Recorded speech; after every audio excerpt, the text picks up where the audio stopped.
नमस्कार। नमस्कार। आज हम अमेरिका और ईरान के बीच जो हाल ही में सीधा टकराव हुआ है ना, उस पर बात कर रहे हैं। जी। इसे ऑपरेशन मिडनाइट हैमर कहा जा रहा है। अच्छा। और हमारे पास जो स्रोत है वो इस घटना के कई अहम पहलुओं पर रोशनी डालते हैं। बिल्कुल, आज की चर्चा का मकसद यही है कि इन स्रोतों से जो जानकारी मिली है उसके आधार पर समझें कि ये सब क्या था, हाँ, क्या हुआ असल में। दोनों तरफ के दावे क्या हैं और इसके क्या मायने हो सकते हैं आगे चलकर। हम यहाँ बस जो जानकारी उपलब्ध है उसी का विश्लेषण कर रहे हैं, कोई पक्ष नहीं ले रहे हैं। सही। तो चलिए शुरू करते हैं।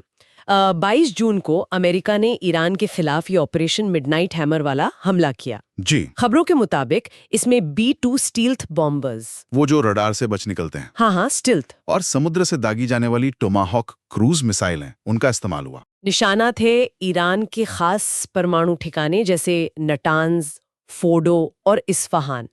ये जगहें मतलब उनके परमाणु कार्यक्रम के लिए बहुत अहम मानी जाती हैं। हाँ, और अमेरिका का दावा है कि इस हमले से ईरान की जो क्षमता है ना परमाणु हथियार बनाने की, वो काफी पीछे चली गई है। अच्छा, यानी भारी नुकसान। हाँ, उनका कहना है भारी नुकसान पहुंचाया गया है। लेकिन यहीं पर बात थोड़ी पेचीदा हो जाती है। पेचीदा कैसे? क्योंकि ईरान का पक्ष बिल्कुल अलग है। ईरानी अधिकारियों का कहना है कि हाँ, नुकसान तो हुआ है, लेकिन वो सतही है बस। सतही? हाँ, और उनके परमाणु कार्यक्रम की प्रगति नहीं रुकी है। अब जाहिर है, ऐसी स्थिति में सच क्या है ये पता लगाना मुश्किल होता है। हाँ, ये तो है। दोनों पक्ष अपनी कहानी बता रहे हैं, शायद अपनी जनता को, दुनिया को एक खास मैसेज देने के लिए। और नुकसान कितना हुआ इसका कोई स्वतंत्र सत्यापन तो मुश्किल है। बिल्कुल। तो अमेरिका के इस कदम के बाद जाहिर है ईरान कैसे चुप बैठता। उनका जवाब आया, जी, जिसे उन्होंने नाम दिया operation glad tidings of victory. इसमें ईरान ने कतर में जो अमेरिकी सैन्य अड्डा है वहां पर सूत्रों के मुताबिक करीब 14 मिसाइलें दागी। 14 मिसाइलें। और इसमें अच्छी बात ये रही कि ज्यादातर मिसाइलों को हवा में ही रोक लिया गया। अच्छा, इंटरसेप्ट कर लिया। हाँ, इंटरसेप्ट कर लिया।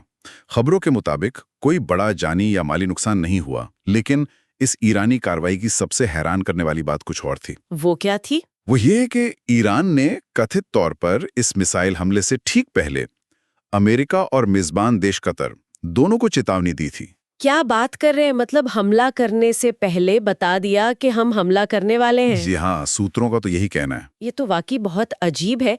एक तरफ मिसाइलें दागना और दूसरी तरफ पहले से आगाह करना।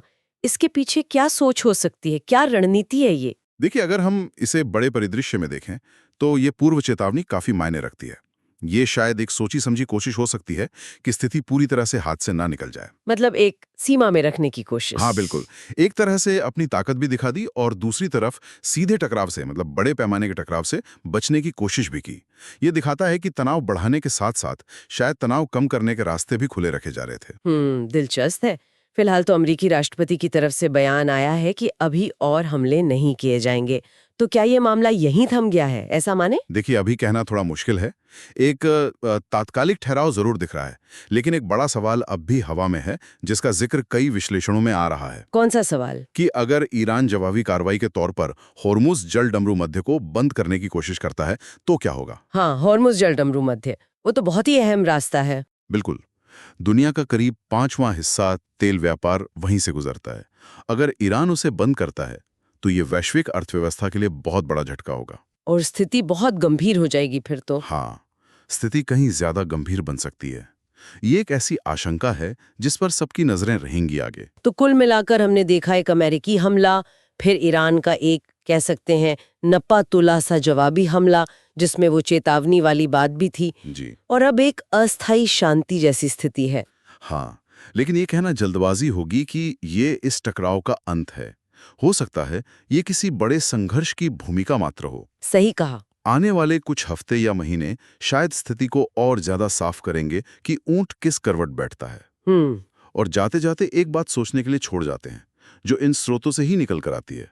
वो ये कि तनाव को चरम पर ले जाने की क्षमता तो है, लेकिन फिर भी ईरानी जवाबी हमले से पहले चेतावनी देना, हाँ, ये वाकई सोचने वाली बात है। ये एक दिलचस्प रणनीति है। क्या ये भविष्य में इस तरह के जो सीमित टकराव होते हैं उनको नियंत्रित करने का, मैनेज करने का एक नया तरीका बन सकता है? तनाव बढ़ाने के बीच में ही तनाव कम करने की यह कोशिश आने वाले समय की सैन्य रणनीतियों के बारे में क्या संकेत देती है, ये विचार करने वाली बात है।